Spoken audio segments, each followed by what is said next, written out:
To welcome you to this panel session entitled "The China, Russia's Friendship Without Limits and the Implications for Europe's Security."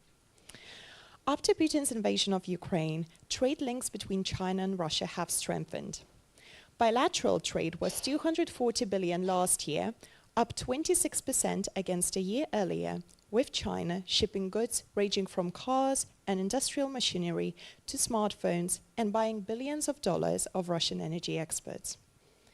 So have, it seems, Beijing's geopolitical ambitions. In the Indo-Pacific, China has become more aggressive and assertive, particularly in its claims over the South China Sea. This week's provocative exercise in the Taiwan Strait is just one of the many examples. And we should also not forget about the major global initiatives that the country is developing at pace, such as Global Security Initiative, Global Civilization Initiative, and Belt and Road Initiative. Now, last week, Russian President Vladimir Putin visited Xi Jinping in China for the 43rd meeting as part of the official state visit. Putin delivered a blistering attack on the West ahead of this visit, blaming Western elites for the war in Ukraine and outlining Beijing and Moscow's alignment on a parallel world order.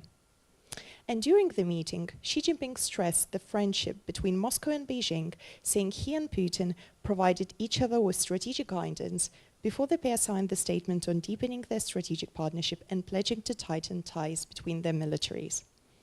So is China-Russia's relationship a friendship without limits that could rattle the world? What are the implications for the Euro-Atlantic and the Indo-Pacific security? And how should we respond? I'm Victoria Starik-Somolin, co-founder and director of strategy at the Council on Geostrategy in London, and I'm delighted to be joined by an excellent panel today. We have with us the Right Honourable Sir Michael Fallon, former Defence Secretary in the UK, Mr. Andrei Larionov, former economic advisor to President Vladimir Putin and senior fellow at the Center for Security Policy in Washington, D.C., Mr. Tomoyuki Yoshida, who will be joining us online, Chief Executive Director at the Japan Institute of International Affairs, and Ambassador Doru Costea, member of the Scientific Council of the New Strategy Center and former ambassador of Romania to Beijing. So, without any further delay, we will begin with the Right Honourable Sir Michael Fallon, and I will just provide a couple of details from his illustrious biography. So Sir Michael Fallon is Deputy Chairman of the oil company, General Energy, and a former British Member of Parliament and Secretary of State for Defence. He has served as a minister in 4 Conservative governments. He was Schools Minister under Margaret Thatcher and John Major, Business and Energy Minister under David Cameron, and Defence Secretary for both David Cameron and Theresa May. Sir Michael had overall responsibility for the armed forces and a 35 billion annual budget. He was in charge of a British contribution to the counter-Daesh campaign in Iraq and Syria and led the Strategic Defence and Security Review of 2015. He represented the UK at the NATO summits in Wales, Warsaw and Brussels. So Sir Michael, let's perhaps begin by setting the context for our conversation.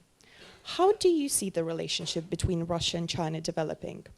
And could you please also provide a broader geopolitical context in which this relationship is currently evolving?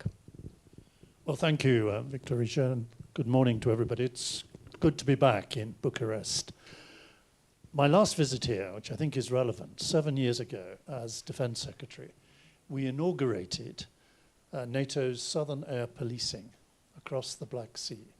I sent our RAF Typhoons to Mihail Kogel-Nicianu Air Base.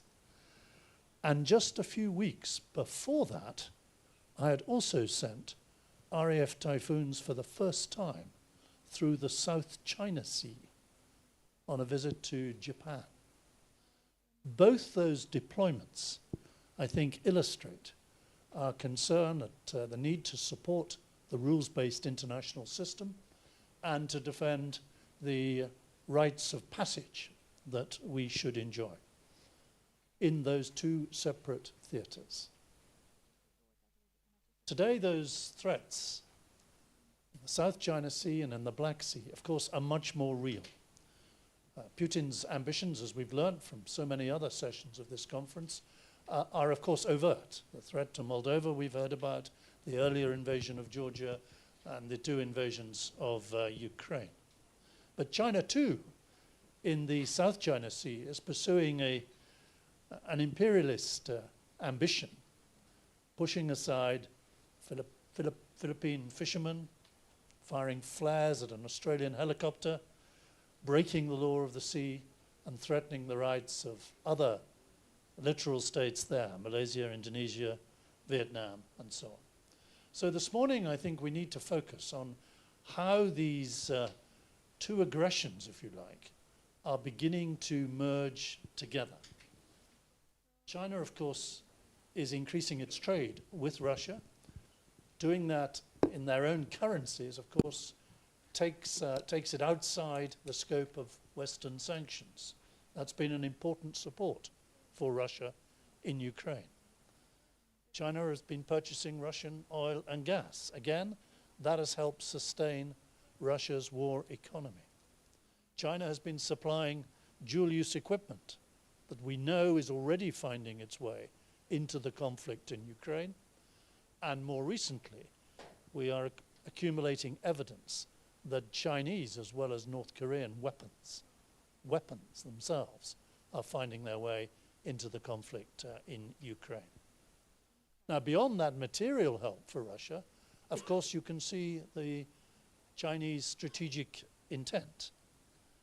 War and disruption on our continent helps to divide the allies. I noticed that Xi went to France, to Hungary, and Serbia.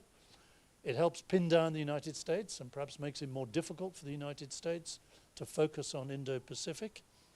So the challenge, I think, for us is what are we going to do about this merging of conflicts and these two theatres? And I think you will hear from my distinguished colleagues who know far more about this than I do, a much more detailed prescription. But I would just close by offering 4 very general geopolitical thoughts. First, we clearly mustn't make the same mistake with China that we made with Putin. When we responded to the original invasion of Georgia, of Crimea and the Donbass 10 years ago, we were far too soft. The sanctions excluded oil and gas.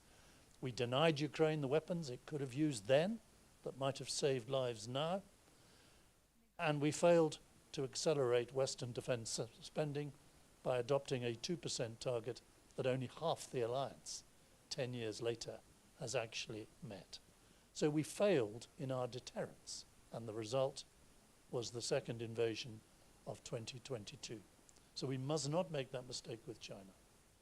Second, we must call out China on each and every act of aggression, breaking their treaty with us over Hong Kong, not halfway through its term, the illegal construction of islands and flouting of the law of sea convention, the persecution of the Uyghurs, the continuing threat to Taiwan. We must call all this out.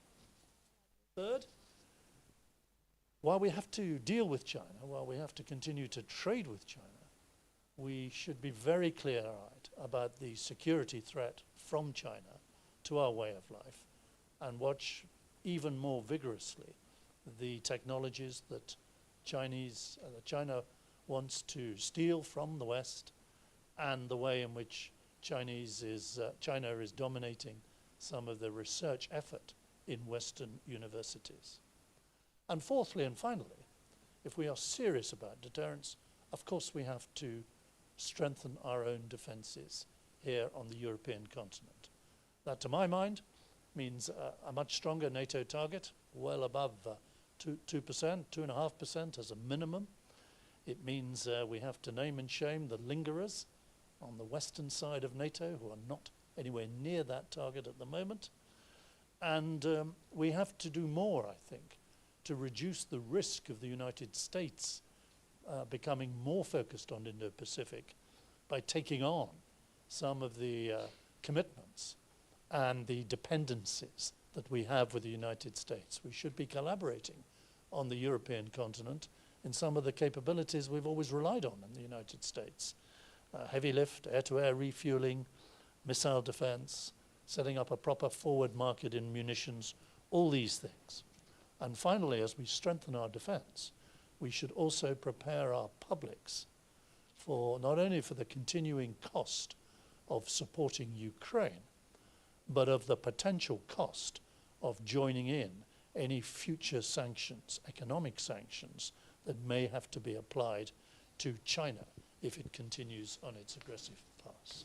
So, those are the thoughts I would offer you. I have no doubt about Romania's resolve in this.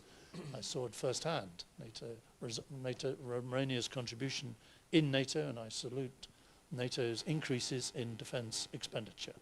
I should also reassure you, as I'm here, of Britain's continuing resolve to support not only Ukraine, but to support the stability and integrity of the Black Sea region. And those RAF Typhoons are back at Mihal Kogalnicianu today.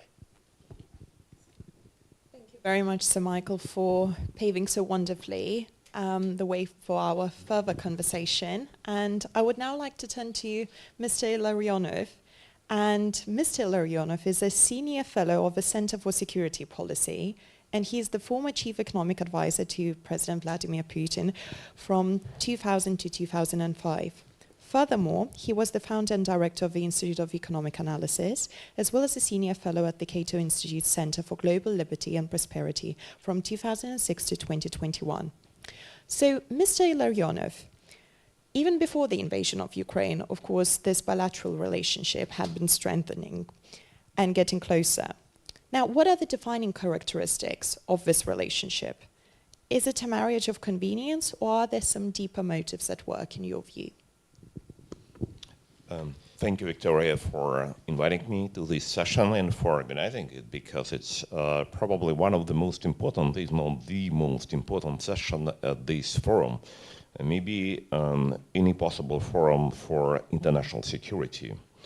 I'll try to explain what I have in mind, but before also I would like to thank Michael for setting a stage for describing the challenges that are arising from aggressive behavior of both Russia and China.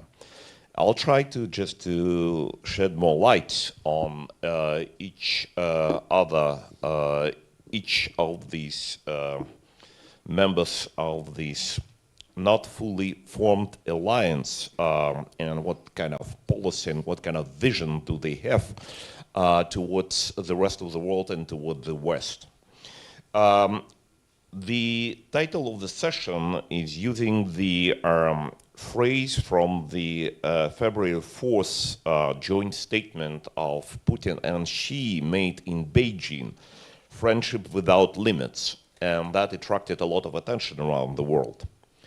But in almost everything, when we are dealing with, definitely with China, sometimes with Russia, we should be, we should concentrate on deciphering what exactly they have in mind, because what has been said in Chinese context is not necessarily correctly translated into the Western languages and in the Western state of mind.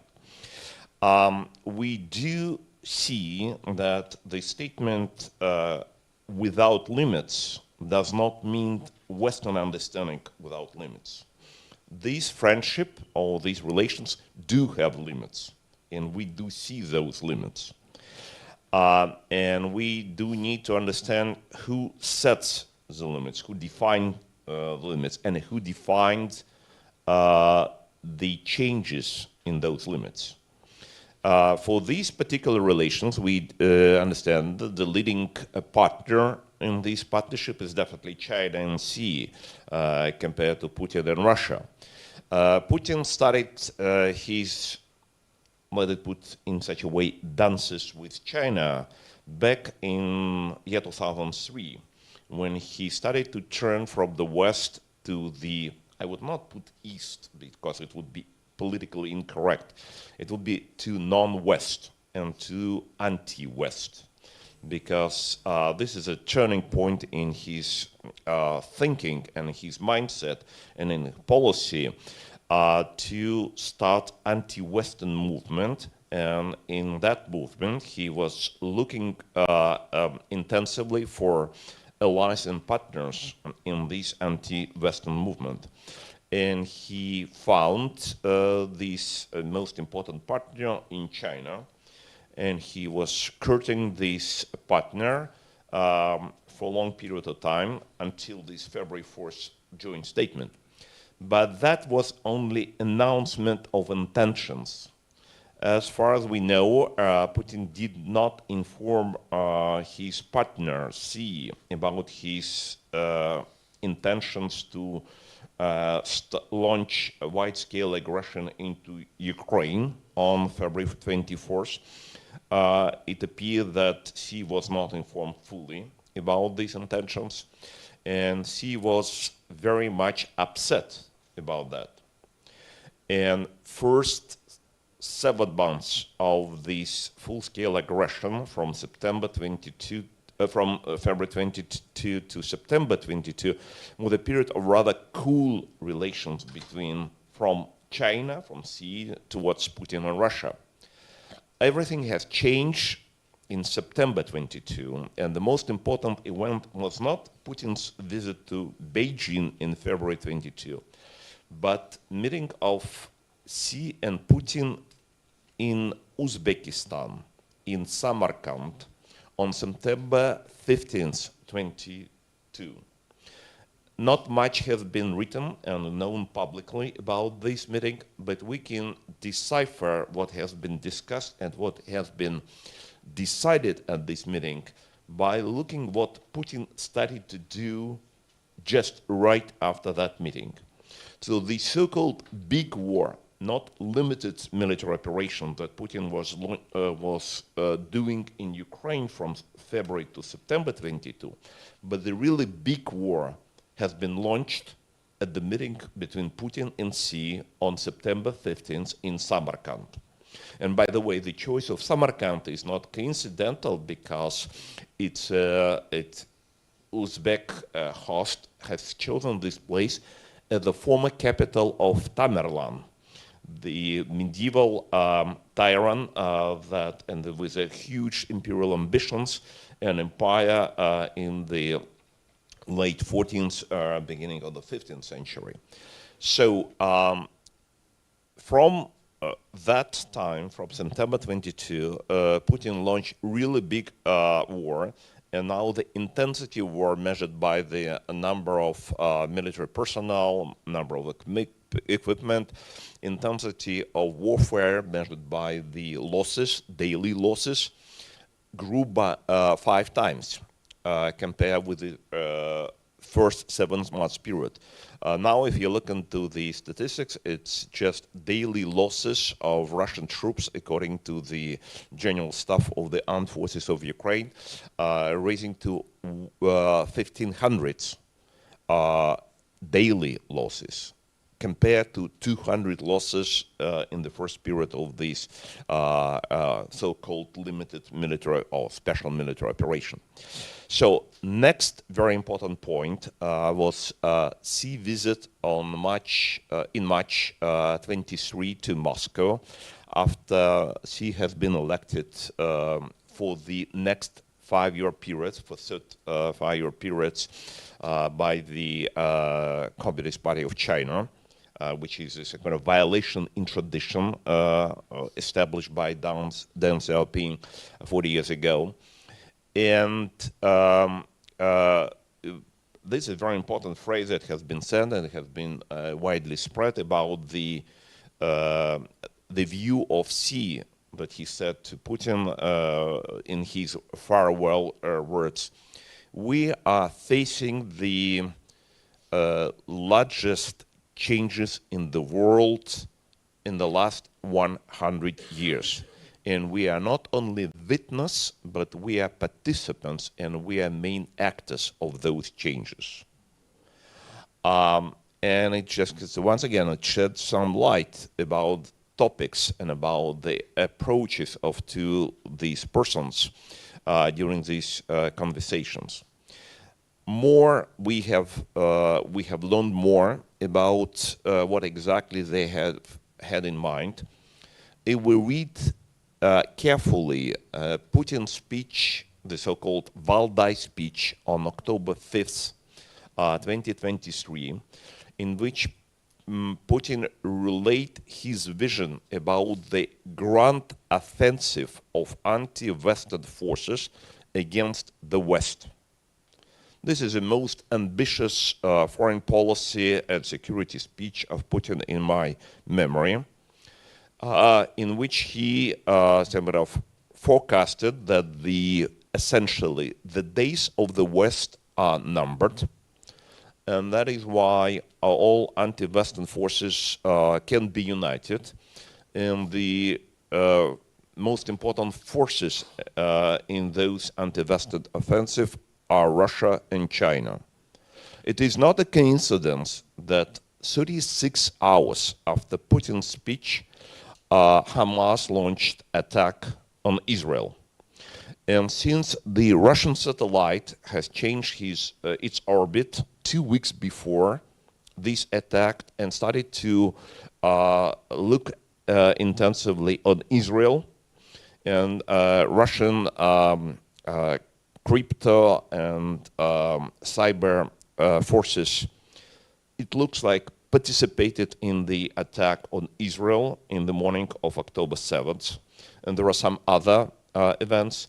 It looks like this event was not a coincidence, and Putin definitely was informed about what is going to happen on October 7th, and he partially, to some extent, participated in this attack. And the last very important event, as Victoria also mentioned, recent visit Putin to Beijing on May 16, 17. We still don't know yet the deeds that are results of this visit, but one of them has been mentioned by Michael already. This is a statement of the current British Minister of Defense, that after all these hesitations, China started to supply Putin with lethal weapons that has been used in Ukraine war.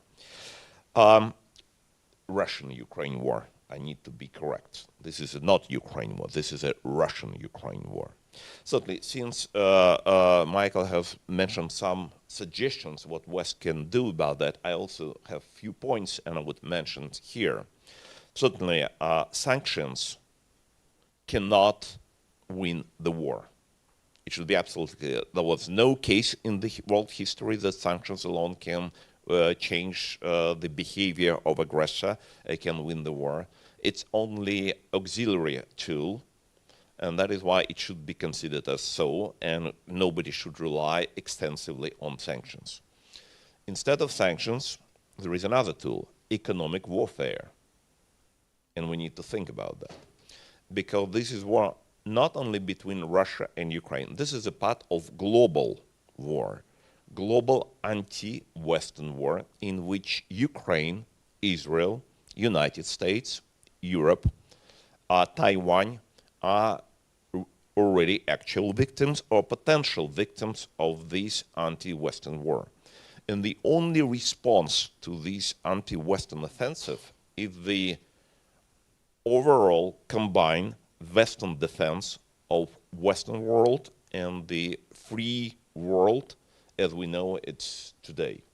If this global response will not be realized, the forecast of Putin about the days of the West might be quite real.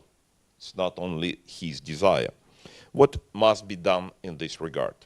One of the approaches has been mentioned many times by the prospective candidate in the US election, Donald Trump, who said that from different point of view that the contribution to the common defense should be equal or close to equal from European partners. At the moment, United States spends on military purpose 3.7% of GDP.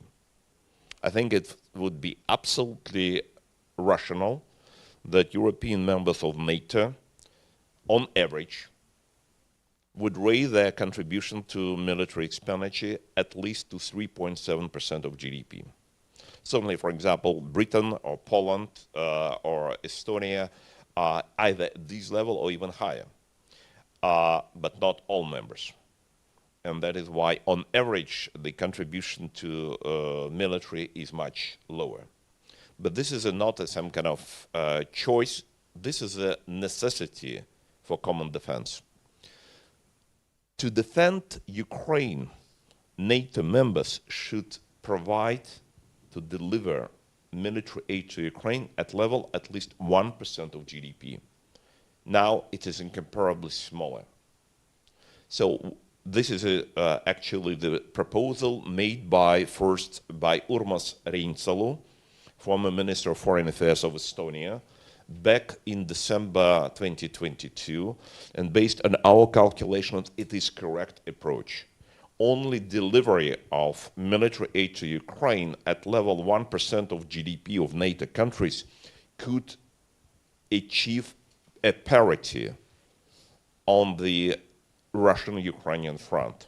We're not talking about victory, just about parity. Since I already used my time, I stop Yes. here and leave all other suggestions for next interventions. Thank you so much, Mr. Larionov. That was a very detailed overview of the relationship and how it has been developing in recent years. And thank you so much for offering some of the possible solutions. And we will get back to these in a moment. But now I would like to turn to our another panelist from Japan, Mr. Tomoyuki Yoshida, who's joining us online today. And Mr. Tomoyuki Yoshida has built a distinguished career in Japan's diplomatic circles since graduating from the University of Tokyo's Faculty of Law in March 1986. Yoshida's career has seen him serve in various pivotal roles, both within Japan and overseas. In 2020, Yoshida was appointed as the press secretary at the Minister's Secretariat, a role that underscores his importance in Japan's diplomatic framework. By 2022, he took on a significant role in humanitarian efforts as director of the Refugees Assistance Headquarters, and as of October 2023, he has been serving as the chief executive director at the Japan Institute of International Affairs. So, Mr. Tomoyuki Yoshida, thank you so much for joining us today online, and I'm very keen to hear your views from the Indo-Pacific on how this relationship has been developing and what are the potential risks that you see and what should we as free and open nations do in order to properly respond. Thank you very much, Victoria. I'm very much pleased to join the Black Sea Forum. Actually, I'm in Warsaw, participating from the same Eastern Bloc, the front line country. I'd like to start about the assessment of the China-Russia relations. Of course, there are... Can you hear? Yes, we're just trying to sort small technical issues here. Could we please just adjust the sound system? Thank you. Please continue. Is it fine? Can I continue? May I? Yes, just in a second, please. Are we all sorted? Perfect. Yes, please. Thank you.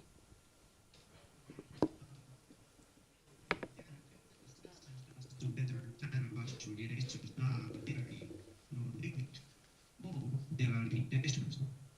The China and Russia are neighboring countries that share a vast amount of borderline and are faced with numerous territorial disputes, economic cooperation, and environmental issues. During the Cold War period, they were constant between different communist regimes. Historically and geopolitically, there have been mutual distrust. And after the collapse of the Soviet Union, the imbalance in national power became even bigger. This is why it is sometimes called as a marriage of convenience. Despite such inherent constraints, the interests of China and Russia are aligned in many respects. And we should be reminded that this partnership continues for the foreseeable future. Furthermore, in a country where the inviolability of leaders is unconditionally guaranteed, it is unlikely that the agreement between the leaders will be easily eroded. The strengthening of military relations is remarkable. Joint military exercises between the two countries have become increasingly widespread, and their geographical scope has expanded to include the Far East, East China Sea, South China Sea, Baltic Sea, and even Mediterranean Sea. Cooperation with other countries also being strengthened, including the participation of the Shanghai Cooperation Organization members, including Iran. Around Japan, warships from both countries pass through multiple straits within and vicinity of Japan's territorial waters during their joint maritime military exercises. Fighter jets conducted joint patrol in Sea of Japan, and it led to the Air Self-Defense Forces of Japan scramble, there creating a new normal. On the economic front, China's export have come to overwhelm trade with Russia. China is now the largest customer of Russian crude oil and natural gas. But Chinese products are replacing many of the consumer goods that was previously supplied from the West. However, to Russia, which is becoming increasingly isolated, Russia has no other realistic option. This trend will become even more pronounced with respect to the supply of important critical technologies. Up until recently, some of the panelists just mentioned recent remarks of United Kingdom Defense Minister. It has been regarded that China has refrained from providing direct military assistance to Russia. It supports the Russian war economy through exporting products and technologies that can be used for military purposes, thereby help maintain Russia's ability to continue the war. In addition, as part of its efforts to avoid financial sanctions, it is spreading non-dollar transactions using renminbi and virtual currency, thereby diluting the effects of sanctions. For China, getting too close to Russia is not necessarily a good idea from the perspective of its international reputation. However, there are still benefits for China. As the strategic competition with the United States intensifies, it is important for China to have a serious partner as Russia as a permanent member of the Security Council or other international arena, as well as key geopolitical points. Not only that, but it is also an irreplaceable partner in aiming to change the post-war international order. Both parties share common interests in changing the status quo. From this perspective, it is not the interest of China where Russia will be defeated in the war with Ukraine. Both countries try to embrace as many emerging and developing countries as possible to their side in order to rewrite the international order. It's not just authoritarian regimes like Iran, North Korea, and Belarus. It should be noted that the favorable ratings of China and Russia are not so bad in Africa, Middle East, and Latin America. China and Russia have a common interest in weakening the US-led alliance, both in Europe and in the Pacific. China and Russia view events at both ends of the Eurasian continent from consistent perspectives. The security of Europe and that of the Indo-Pacific are closely linked. This is clearly recognized in the 2022 NATO strategic concept. Therefore, the democracies of Europe and Asia, as the allies of the United States, face the same challenge. If any emergency occurs in the Pacific, in addition to Ukraine and Canada, the United States would be forced to respond on more than 3 fronts simultaneously, and its diplomatic and military resources will be stretched. Such situation puts serious constraints on allocation of the U.S. capabilities to respective fronts. Both democracies of Europe and Asia should avoid such situation. And that their partnership is not consolidated. Particularly, China carefully watches the course of situation in Ukraine. If Russia is not defeated, China may continue to support. But if Russia fails, China may be more neutral.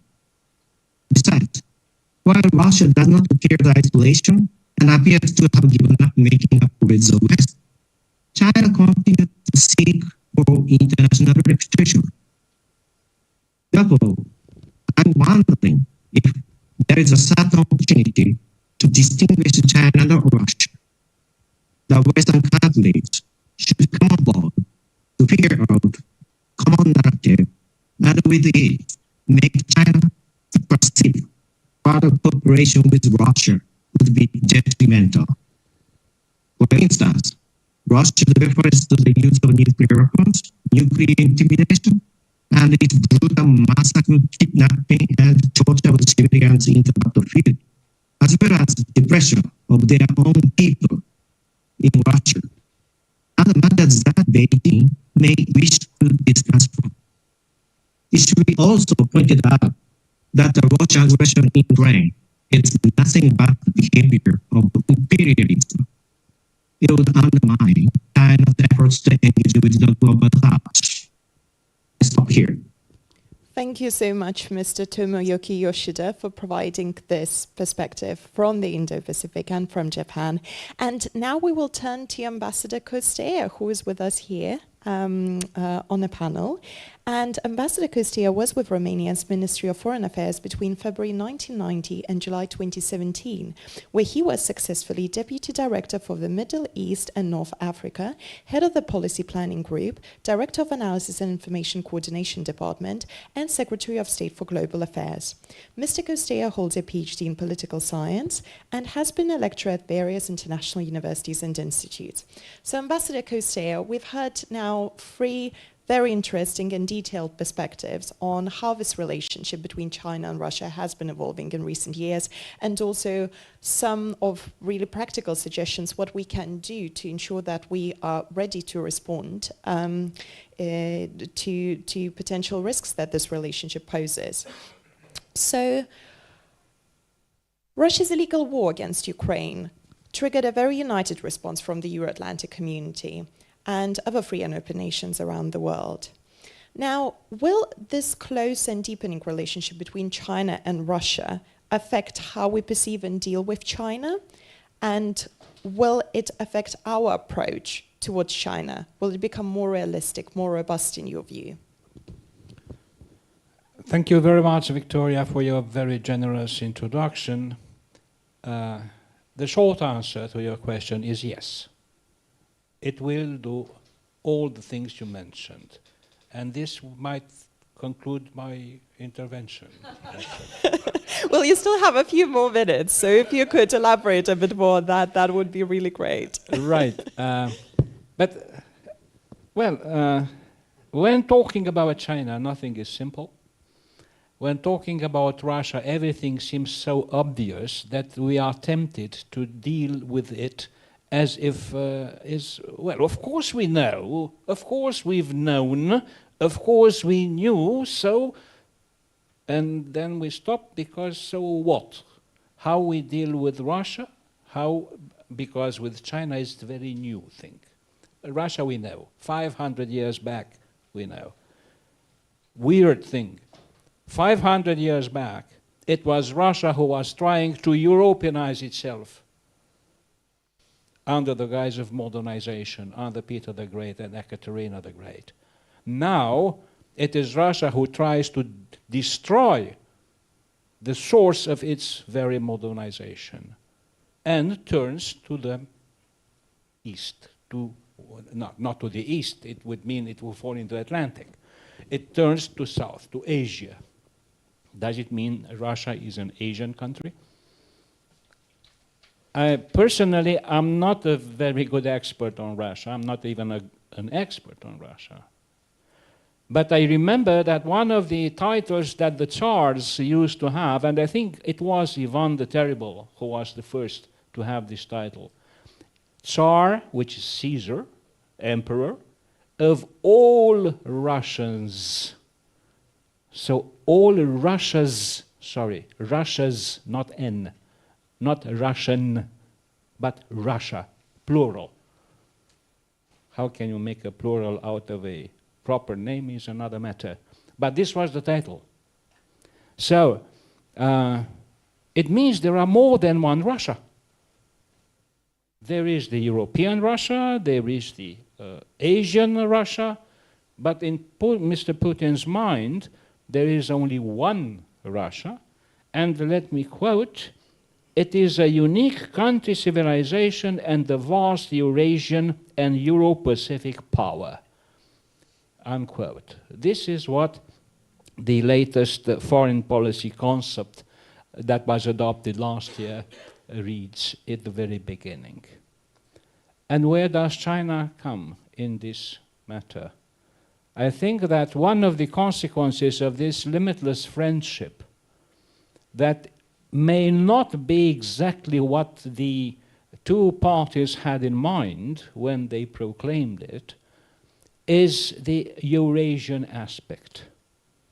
It does not sit well with the Chinese to talk about Eurasia and the talking to be done by somebody else, not them.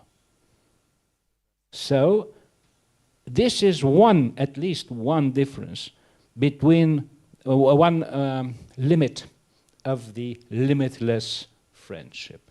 By the way, the Chinese ambassador to the EU had said last year, I think, when after 2 years ago, after this friendship without limits hit the news, said, "Come on, it's rhetoric. Don't make too much of it," quote unquote. But his remark just sort of drifted away. But it is interesting, because it is what I think it was mentioned here. We need to keep in mind that Chinese language or lingo is different from ours. We don't know Chinese. We rely on translations. But there is a challenge to translate Chinese accurately, because they simply mean something else when they use the same words as we do. Even more, they use the same concepts, but they mean something else. A very known example is the rule of law. They proclaimed the use of the rule of law in China.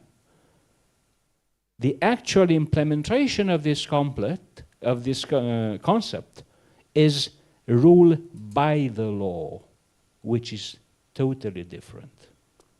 So, in this friendship without limits, as I said, there are some consequences that, just like Mr. Putin's miscalculation with the war, may have been a sort of miscalculations, or rather unexpected and undesired effects. One of these effects is that Russia managed to, by getting so closer to China, managed to push Ukraine to the West. Well, Ukraine used to be a hugely important strategic partner of China.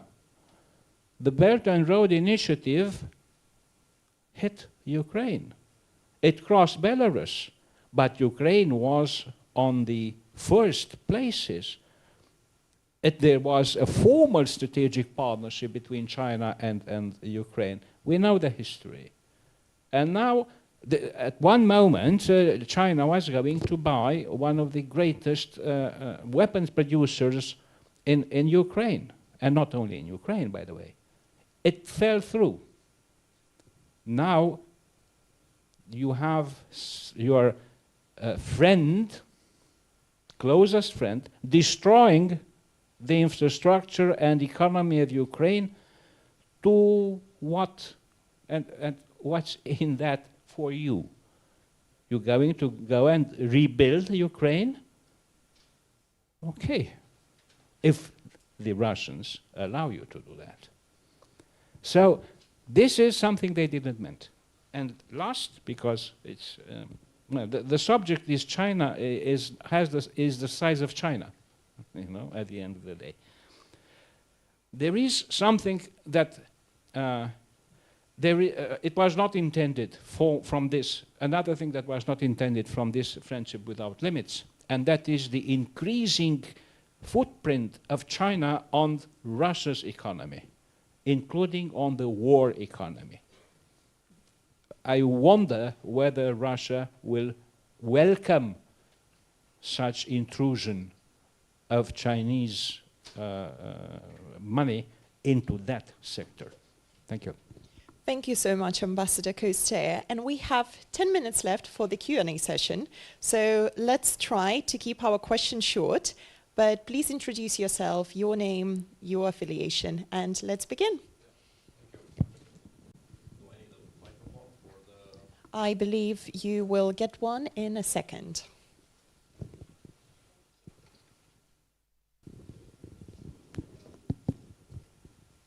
Thank you very much. I'm retired Major General Paul Hormuz from New Strategy Center, and very honored to attend this panel. And just to echo what Ambassador Doru Costa was mentioning about knowing Russia, a lot of people have a tendency to imagine Russia only from 1990 until now. We here in this part of the world, we know them for longer, and especially Soviet Union, what was able to achieve in a very short time as influence and promoting their malign influence in Europe and abroad. So some people are describing what everybody is talking for a few years as the Russian hybrid warfare as being practically active measures on steroids. Is it not? Reality is that we see a lot of things which been used by the KGB during the Cold War, developed, refined, and used. On the relationship between China and Russia, I very much appreciated one description which said they are not allies, but they are aligned. They have common objectives. They want to contest the rule-based Western rule-based order, but they have a different timeline. And someone described Russia that is like a hurricane and China like climate change. So I would like your comments on that. Thanks. Thank you. Who would like to comment on this? Mr. Larionov. First of all, I very much like your comparison between hurricane and climate change.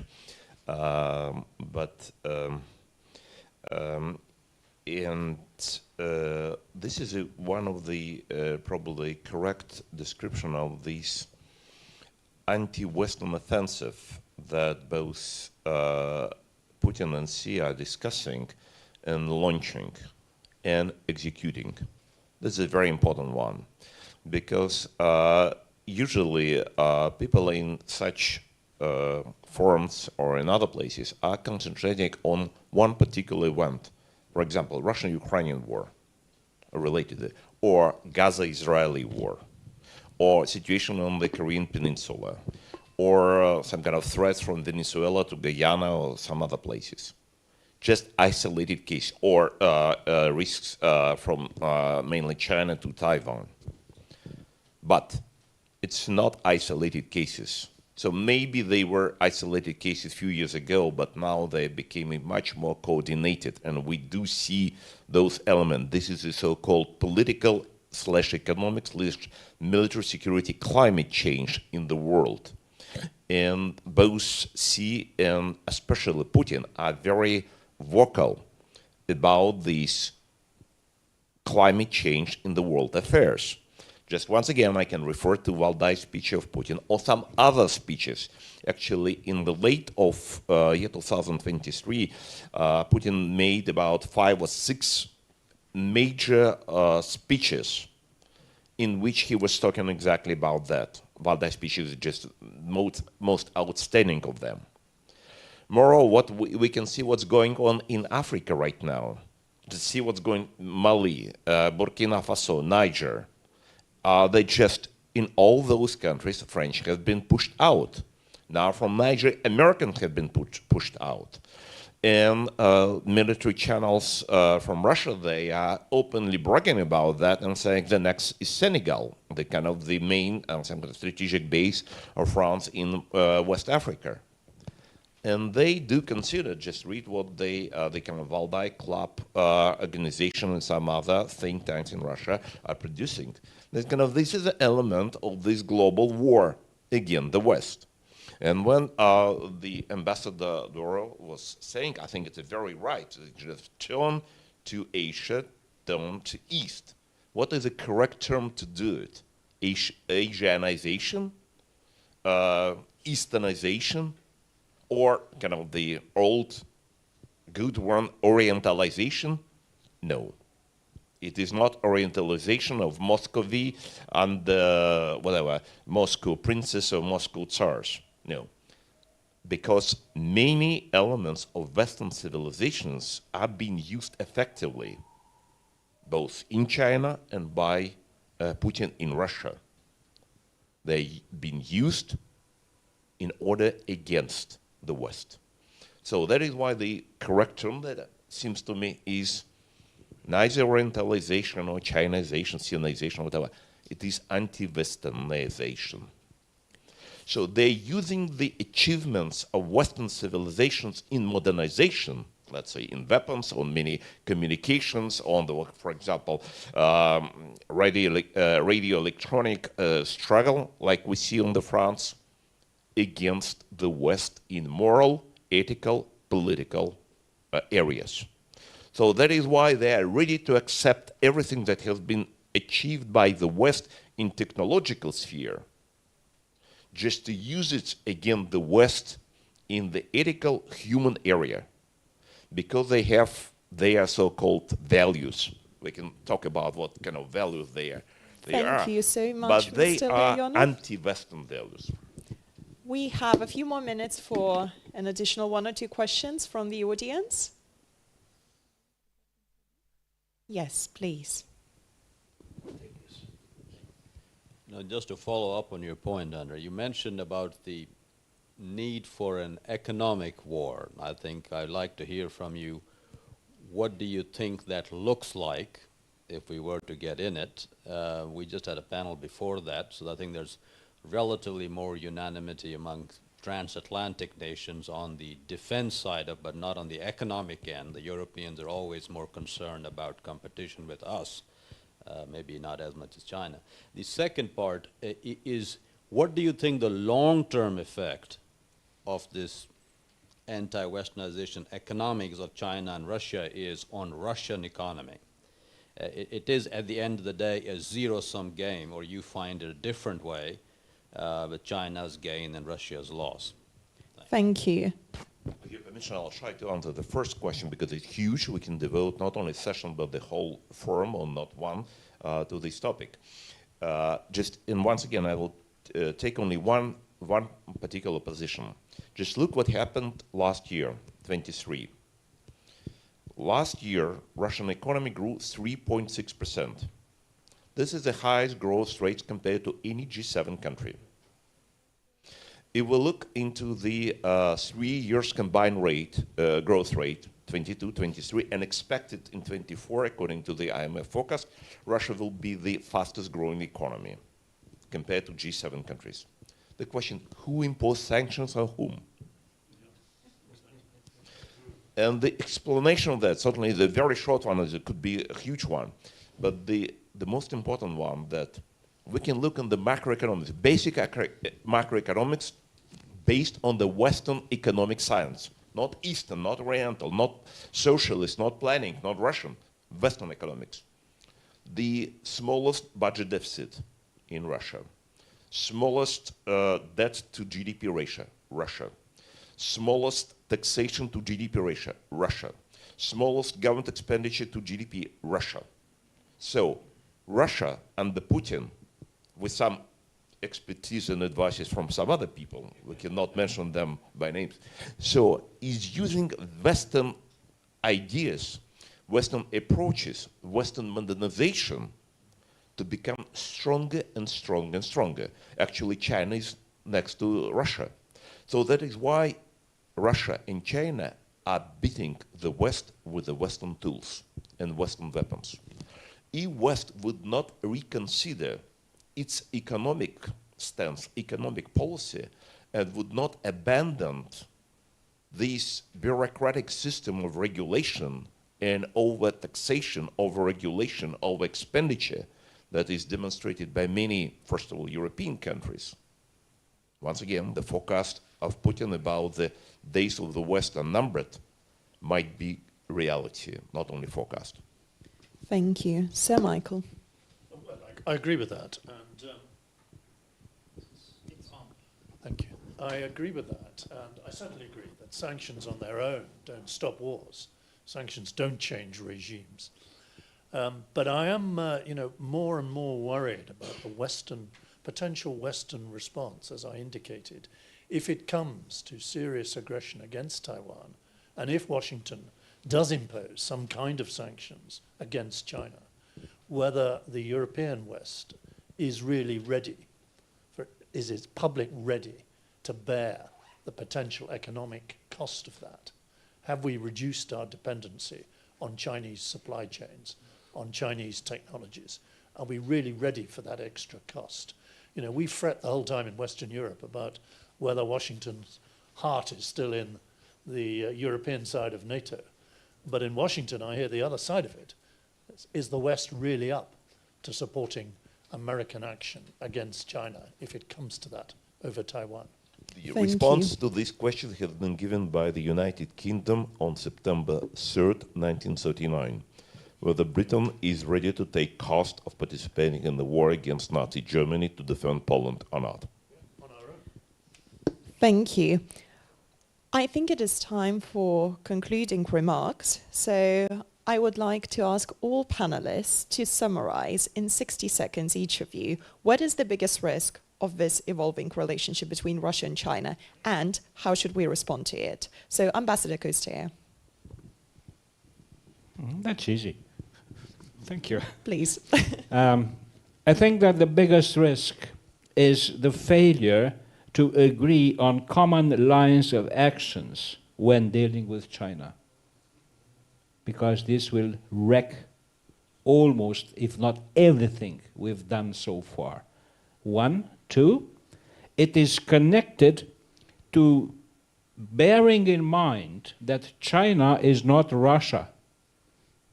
And when you deal with one, you need to find another way of dealing with the other. And three, the first step to do that is to have a European, very candid, what's the expression, no bar holds or something, discussion on what we want from China. At the same time, same dialogue on a transatlantic link to avoid precisely what Sir Michael had said.